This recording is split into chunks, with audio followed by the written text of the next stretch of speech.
I get letters from retirees all the time. They tell me they're scared. They worked their whole lives, saved diligently, and now they're sitting on a nest egg that has to last them for the rest of their lives. They can't afford to lose it. But they also can't afford to have it shrink from inflation. They're stuck between the fear of losing money and the fear of running out of money. I understand that fear completely. And I want to tell you something that might surprise you. If you're over 60 years old, your investment strategy shouldn't be dramatically different from someone who's 30. The principles that have worked for me over 7 decades of investing still work. They work for young people building wealth, and they work for older people protecting wealth. Let me start by telling you a story about my friend Rose Blumkin, because she understood something about money that most people never learn. Rose started a furniture store in Omaha in 1937 with $500. She was a Russian immigrant who never went to school and couldn't read or write English. She built the Nebraska Furniture Mart into the largest furniture store in North America through sheer determination and brilliant business sense. I bought the company from her family in 1983 when she was 89 years old. We did the deal with a handshake. No audit, no lawyers, just a handshake, because her word was good enough for me. But here's the remarkable part. After she sold the business, she kept working. She worked every day until she was 103 years old. When her family forced her to retire at 95, she was so upset that she opened a competing furniture store across the street.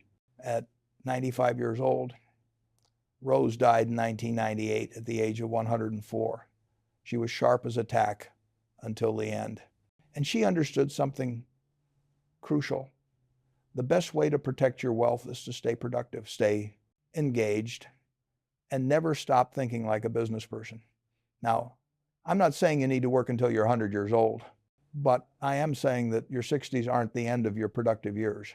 They're often the beginning of your most productive years, because you finally have the wisdom and experience to make really good decisions. So let's talk about how to protect your capital and grow it safely when you're over 60. The first principle, and this is the most important one, is that protecting capital doesn't mean avoiding all risk. It means avoiding permanent loss of capital. Let me explain the difference with a story from my own experience. In 1973 and 1974, the stock market crashed.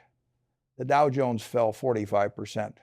Growth stocks fell 60, 70, even 80%. It was a bloodbath. People were scared. They were selling everything.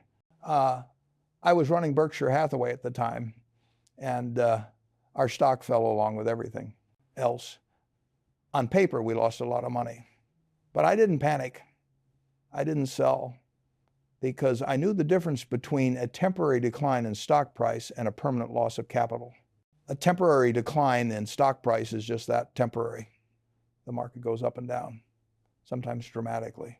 But if you own good businesses at reasonable prices, those businesses will be worth more in 10 years than they are today, regardless of what the stock price does tomorrow or next month or next year. A permanent loss of capital is when you actually lose money you can't get back.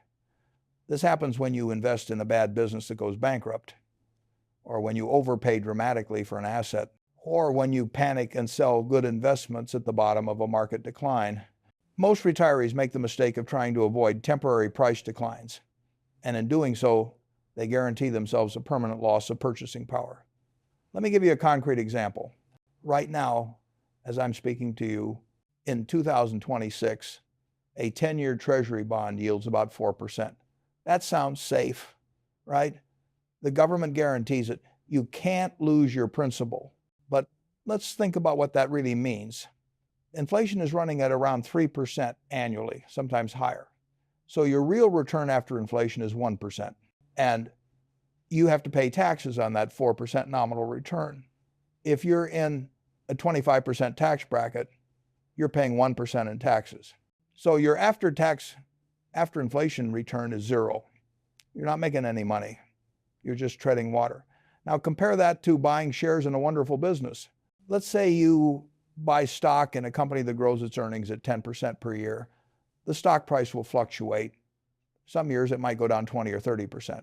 But over a decade, your investment will compound at close to that 10% earnings growth rate. Which is really safer? The bond that guarantees you won't keep up with inflation, or the business that might fluctuate in price but will grow in value, I know which one I'd choose. And at 95 years old, I'm still choosing businesses over bonds. Here's the second principle. Focus on businesses with pricing power, because inflation is a retiree's biggest enemy. Let me tell you why inflation is so dangerous when you're over 60. When you're young and still working, inflation actually helps you in some ways. Your salary tends to go up with inflation. Your debts become easier to pay off. You have time to adjust.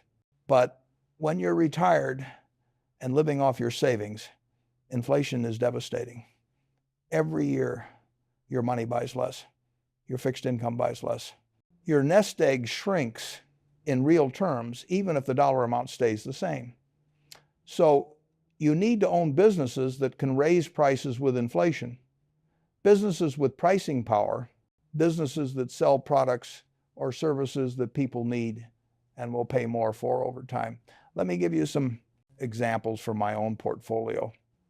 Coca-Cola has incredible pricing power. When I bought Coca-Cola stock in 1988, a can of Coke cost maybe 50 cents. Today it costs $1.50 or $2, depending on where you buy it. The price has gone up with inflation. And people still buy it. Coca-Cola's earnings have grown, and the dividends I receive have grown. That protects me from inflation.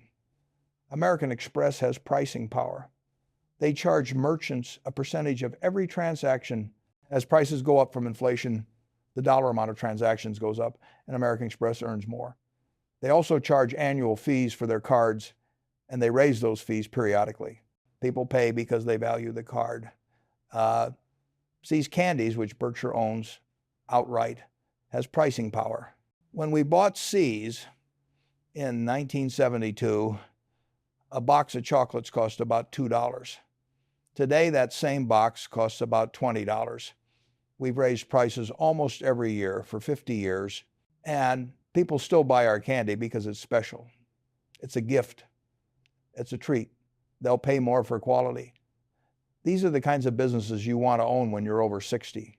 Businesses that can raise prices without losing customers. Businesses that protect you from inflation automatically. Here's what you don't want to own. Bonds that pay a fixed rate. Savings accounts that pay almost nothing. Money market funds that barely keep up with inflation. These are guaranteed losers over time. The third principle is to invest for income that grows, not just income that's high today. This is where most retirees get it wrong. They look at dividend yields and choose the highest ones. They buy utilities yielding 6% or REITs yielding 8% or master limited partnerships yielding 10%. And they think they're being smart. They think they're getting income. But high yields today often mean low growth tomorrow. Many of these high-yielding investments can't raise their dividends much. Some actually cut their dividends when times get tough. You're getting a high income today, but that income won't grow, and it might actually shrink. I'd much rather own a stock yielding 3% today that grows its dividend by 8% per year than a stock yielding 6% today that doesn't grow its dividend at all. Let me show you the math. Let's say you invest $100,000. Stock A yields 6%, so you get $6,000 in year one. But the dividend doesn't grow. Stock B yields 3%, so you get $3,000 in year one. But the dividend grows 8% per year. In year 10, stock A is still paying you $6,000. Stock B is now paying you $6,477. You've caught up. In year 20, stock A is still paying you $6,000. Stock B is now paying you $13,966, more than double.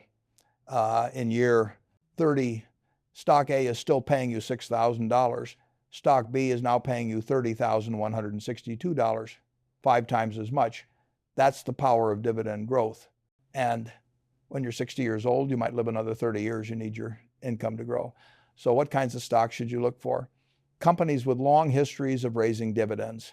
Companies with strong competitive positions. Companies that generate more cash than they need to run the business. Let me give you some characteristics I look for. First, I want companies with dominant market positions. Coca-Cola, Apple, American Express, Moody's. These companies own their markets. They're not fighting for survival. They're printing money. Second, I want companies with low capital requirements. Banks are okay, but I prefer businesses that don't need to invest huge amounts just to maintain their position. A rating agency like Moody's is perfect. A software company like Microsoft is great. They generate cash and don't need to plow it all back into the business. Third, I want companies run by rational management teams who know how to allocate capital. This means they raise dividends over time, they buy back stock when it's cheap, they make intelligent acquisitions, they don't waste money on empire building or corporate jets or fancy headquarters. Fourth, I want to buy these companies at reasonable prices. Not necessarily cheap prices, but reasonable. I'm willing to pay a fair price for a wonderful business. A price-to-earnings ratio of 15 or 20 for a great company is fine. 30 or 40 is too much. Let me walk you through a specific example so you can see how I think about this. Apple is currently my largest holding. Some people think it's crazy for someone my age to have so much concentrated in one stock, but let me explain why it makes sense. Apple has over 1 billion active iPhone users. These users are locked into the Apple ecosystem. They have apps, they have photos, they have messages, they have subscriptions. The switching cost is enormous. This gives Apple incredible pricing power and customer retention. Apple generates about $100 billion in free cash flow every year. That's cash left over after all expenses and all investments needed to run the business. They pay about $15 billion in dividends. They spend about $90 billion buying back stock. Those buybacks are key. Every year, Apple reduces its share count by about 4%. That means my ownership percentage goes up by 4% without me doing anything. If Apple's business stays flat, my share of the earnings goes up 4% per year just from the buybacks. But Apple's business isn't staying flat. It's growing slowly but steadily, maybe 3 or 4% per year. So you add 3% business growth plus 4% from buybacks, and you get 7% growth in per share value. Plus they pay a dividend that yields about 0.5% on the current price. But on my cost basis from when I bought it, I'm earning over 5% in dividends. And that dividend grows every year. This is a perfect holding for someone over 60. It's a dominant business with pricing power. It generates enormous cash flow. It's run by a rational CEO who returns cash to shareholders intelligently. And I bought it at a reasonable price, not an inflated price. Now, I'm not telling you to go buy Apple stock. I'm telling you to think about investments the way I just described. Look for dominant businesses with pricing power that generate cash and return it to shareholders intelligently. The fourth principle is to maintain adequate liquidity, but don't over-allocate to cash. I keep a lot of cash at Berkshire Hathaway. Right now we have over $100 billion in cash and treasury bills. People criticize me for this all the time. They say I'm missing opportunities. They say cash is trash. But I keep cash for two reasons. First, it gives me the ability to act when opportunities arise. When markets crash and everyone's panicking and selling, I can buy. I did this in 2008 during the financial crisis. I did this in March 2020 during the COVID panic. Cash is optionality. Second, it lets me sleep well at night.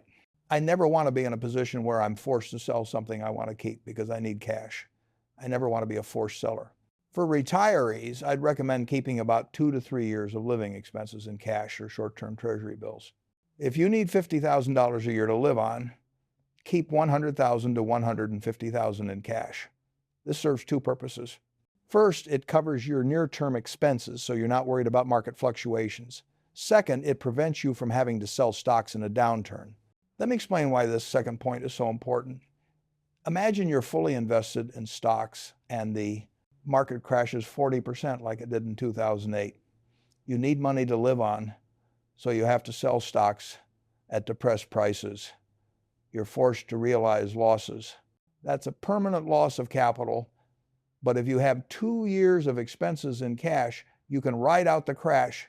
You can live off your cash while waiting for the market to recover. You don't have to sell anything. Your stocks will eventually recover and grow. You've avoided permanent loss of capital. However, and this is important, don't keep too much in cash. I see retirees sitting on 5 or 10 years of expenses in cash or CDs or money market funds. They think they're being safe, but they're guaranteeing themselves a real loss of purchasing power. If you have $500,000 and you need $50,000 a year to live on, you don't need to keep all $500,000 in cash. Keep $150,000 in cash for emergencies and near-term expenses. Invest the other $350,000 in wonderful businesses that will grow over time. The fifth principle is to think about total return, not just income. Many retirees make the mistake of focusing only on dividends or interest. They want to live off the income and never touch the principal. This sounds prudent, but it's actually limiting and potentially dangerous. Let me give you an example. Let's say you have $1 million invested. You buy stocks yielding 4%, so you get $40,000 per year in dividends. You live on that $40,000 and never sell any shares. But what if the stocks appreciate by 6% per year? After 10 years, your portfolio is worth $1,790,000. You still have that $1 million in principal plus $790,000 in appreciation. But you only took out $400,000 over 10 years in dividends. Wouldn't it have made sense to take out a little more, maybe $50,000 or $60,000 per year? You could have lived better and you'd still have a portfolio worth well over $1 million. This is what I mean by total return thinking. Don't just look at the dividends. Look at the whole picture. Dividends plus appreciation equals total return. You can safely spend 3 or 4% of your portfolio value each year. Rebalancing is needed. Let me give you a specific strategy. Let's say you have $500,000 to invest. You put $400,000 into wonderful businesses that yield about 2% and grow about 8% per year. You put $100,000 into short-term treasury bills. Every year, you take out 4% of your total portfolio, which is $20,000. Some years you'll sell a few shares. Some years you'll just take the dividends. Some years you might even add to your positions if the market is down and your portfolio is shrunk. Over time, if your businesses grow at 8% and you're taking out 4%, your portfolio should grow at about 4% per year in real terms. You're living comfortably and your wealth is still growing to keep up with inflation. This is much better than chasing high-yield stocks that don't grow. This is much better than sitting entirely in bonds or cash. This gives you safety, income, and growth all at the same time. The sixth principle, and this might be controversial, is to consider maintaining some equity exposure even if you think you can't afford any risk. I hear from 70-year-olds, 80-year-olds, even 90-year-olds who say they can't afford to lose any money, so they're putting everything in CDs or treasury bonds. I understand the fear, but I think this is exactly the wrong approach. First, as I mentioned earlier, you're guaranteeing a real loss from inflation. A 2% CD when inflation is 3% means you're losing 1% of purchasing power every year. Over 20 years, you've lost 20% of your wealth in real terms. Second, you might live a lot longer than you think. Life expectancy for a healthy 65-year-old is another 20 to 25 years. That's a long time. You need growth, not just preservation. Third, you probably don't need all your money immediately. Even if you're 80 years old, you don't need to spend all your wealth in the next year or even the next 5 years. Part of your portfolio can be invested for 10 or 20 years. I'm 95 years old, and I'm still mostly invested in stocks. Not because I need the money, not because I'm trying to get rich, but because businesses are the best long-term store of value. They protect against inflation. They grow over time. They're productive assets. My advice is to maintain a significant equity allocation regardless of your age. Maybe 60% stocks and 40% bonds and cash when you're 65. Maybe 50-50 when you're 75. Maybe 40% stocks and 60% bonds and cash when you're 85. But never go to zero. Never put everything in fixed income because you're going to live longer than you think, and inflation is going to eat away at your purchasing power if you don't have growth assets. The seventh principle is to avoid the siren song of complexity in financial products designed to extract fees. The financial industry has created an endless array of products supposedly designed for retirees. Variable annuities, fixed indexed annuities, structured notes, non-traded REITs. alternative investments, private equity for retirees. Almost all of these products are bad deals for investors and great deals for the people selling them. Let me tell you about annuities, because this is the product most aggressively marketed to retirees. An insurance company offers you a guaranteed income for life. Sounds great, right? You give them $500,000 and they'll pay you $30,000 a year for as long as you live. But let's look at what you're really getting. You're giving up $500,000 in exchange for $30,000 per year. If you live 17 years, you'll have received about $500,000 back. If you live longer, you come out ahead. If you die sooner, the insurance company keeps the difference. But here's what they don't tell you. That $30,000 per year is fixed. It doesn't grow with inflation. In 20 years, when inflation has cut the purchasing power in half, you're still getting $30,000 that now buys what $15,000 bought when you started. Plus, you've given up all flexibility. You can't access your principal. You can't leave it to your children or grandchildren. It's gone. Compare this to investing $500,000 in wonderful businesses.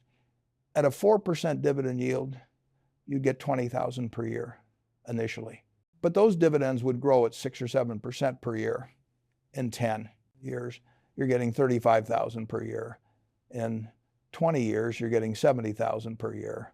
Plus, you still own the $500,000 in stock, which is probably worth $1 million or more after 20 years of growth. Which is the better deal? The annuity that gives you a fixed income and takes all your principal? Or the stocks that give you a growing income and preserve your principal? I know which one I'd choose. The same logic applies to most complex financial products.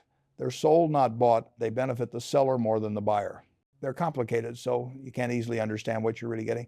Keep it simple. Buy wonderful businesses at reasonable prices. Hold them. Collect the growing dividends. Sell shares when you need extra money. That's it. You don't need anything more complicated. The eighth principle is to minimize costs, because every dollar in fees is a dollar that doesn't compound for you. If you're working with a financial advisor who charges 1% per year, that might not sound like much. But over 20 years, that 1% annually will cost you about 20% of your wealth. Think about that. You start with $500,000, you grow it at 8% per year for 20 years, and it becomes $2.3 million. But your advisor takes 1% per year, so your net return is 7%. You end up with $1.9 million. The difference is $400,000. That's what the advisor cost you. Was the advice worth $400,000? Maybe, but probably not.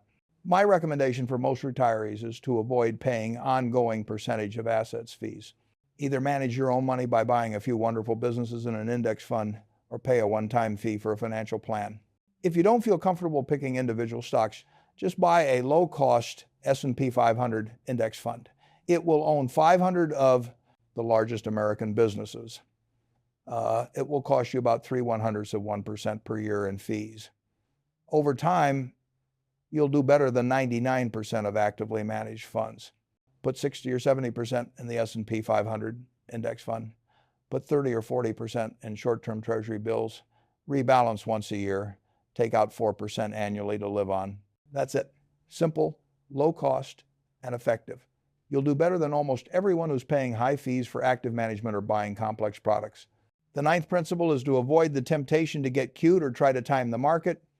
When you're over 60, you might think you've seen enough market cycles that you can predict the next one. You think you can sell before the crash and buy back after. Don't do this. It doesn't work. I've been investing for over 7 decades, and I can't time the market. Charlie Munger, my partner for 60 years, who passed away recently, couldn't time the market. I've never met anyone who could do it consistently. What happens is this. You sell because you think the market is too high. Then the market goes higher. You wait for a crash. It doesn't come, or it's smaller than you expected. Now you're sitting on the sidelines in cash while the market keeps going up. Eventually you give up and buy back in at higher prices than where you sold. You've lost money and you've caused yourself enormous stress and anxiety. Just stay invested in wonderful businesses. Don't try to be clever. Don't try to jump in and out. Just hold good companies and let them compound. I've held Coca-Cola since 1988. I've held American Express since the 1960s. I've held See's Candy since 1972. Through multiple recessions, multiple bear markets, multiple crises, I just held, and those holdings have compounded magnificently over decades. This is what you should do when you're over 60. Find wonderful businesses at reasonable prices. Buy them, hold them, ignore the noise, ignore the market fluctuations, just hold. The 10th principle is to maintain proper estate planning so your wealth transfers efficiently to your heirs. I'm not going to go deep into estate planning because it's not my area of expertise and it varies by jurisdiction, but I will say this: make sure you have a will, make sure you have the right beneficiaries on your accounts, and make sure you've thought through how you want your wealth distributed. For most people, the simplest approach is best. Leave your assets to your spouse and then to your children equally. Avoid complicated trusts unless your estate is large enough to have significant tax issues. And please talk to your children about your finances and your plans. So many families end up in conflict after someone dies because the kids didn't know what to expect. Have the conversation while you're alive and healthy. Let me bring all of this together with a specific example of how I'd invest if I were a 65-year-old retiree with $750,000 in savings. I'd put $100,000, about 13%, in short-term treasury bills. This covers about 2 years of living expenses, assuming I need $50,000 per year to live on comfortably. It's my emergency fund and my buffer against market volatility. I'd put the remaining $650,000, about 87%, in a diversified portfolio of wonderful businesses. I'd probably own 8 to 12 stocks, not 50 or 100, just a handful of businesses I really understand and believe in. I might own Apple for its dominant ecosystem and cash generation. I might own Berkshire Hathaway for its diversification and my confidence in the management. I might own Coca-Cola for its brand power and dividend growth. I might own American Express for its competitive advantages in the premium card market. I might own Johnson & Johnson for its healthcare products and medical devices. I'd look for companies with these characteristics: dominant market positions, pricing power, low capital requirements, rational management, and reasonable valuations. I'd target an average dividend yield of about 3% on this equity portfolio. So I'd receive about $19,500 per year in dividends. Combined with interest from my treasury bills, maybe another $3,000, I'd have about $22,500 in income. But I need $50,000 to live on. So I'd sell about $27,500 worth of stock each year to make up the difference. That's about 4% of my equity portfolio. Now here's what would happen over time. Let's assume my stocks appreciate by 7% per year on average. Some years more, some years less, but 7% on average over a decade or two. My equity portfolio starts at $650,000. It grows at 7%. So after 1 year, it's worth $695,500. But I sold $27,500. So I'm at $668,000. Still ahead of where I started. After 10 years, assuming 7% growth and selling 4% per year, my equity portfolio would be worth about $900,000. My total portfolio, including cash, would be worth about $1 million. I'd be drawing $50,000 per year, and my wealth would still be growing. After 20 years, my equity portfolio would be worth about $1.3 million. My total portfolio would be about $1.4 million. And I'd still be drawing out what I need to live, which by then might be $70,000 or $80,000 because of inflation. But my dividend income would have grown substantially too. This approach gives me safety through diversification and liquidity, income through dividends, and growth through owning wonderful businesses. It protects me from inflation because my businesses can raise prices and my equity portfolio grows over time. And it's simple enough that I can understand and manage it myself without paying huge fees. Now, could the market crash and my portfolio drop by 30 or 40%? Of course. That will probably happen at some point over a 20 or 30-year retirement. But that's okay. I've got 2 years of cash, so I don't have to sell stocks during the crash. I can wait for the recovery. And Historically, stocks have always recovered from crashes and gone on to make new highs. This is the safest approach I know for retirees, not the approach that avoids all volatility, but the approach that avoids permanent loss of capital and protects purchasing power over decades. Let me address one final question I hear all the time. What if I need more than 4% per year to live on? If you need to draw 6 or 7% per year from your portfolio, you're probably going to deplete it over time unless you get very lucky with investment returns. The math just doesn't work. In that situation, you have three choices. First, reduce your spending.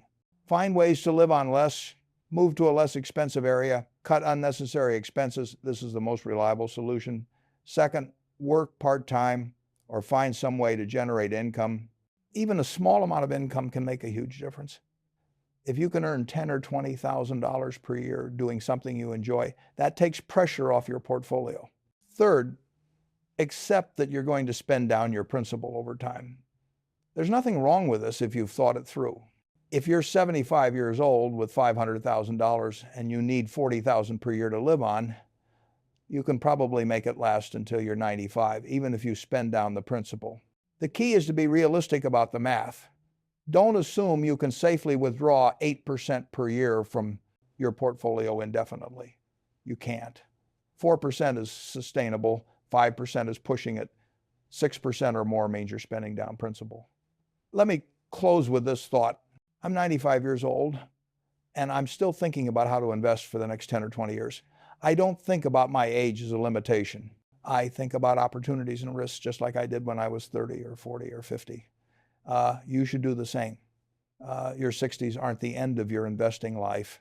They might be the beginning of your best investing years because you finally have the wisdom and patience to make good decisions. Don't let fear drive you into bad investments. Don't let the financial industry sell you expensive products you don't need. Don't abandon equities just because you're worried about volatility. Own wonderful businesses at reasonable prices.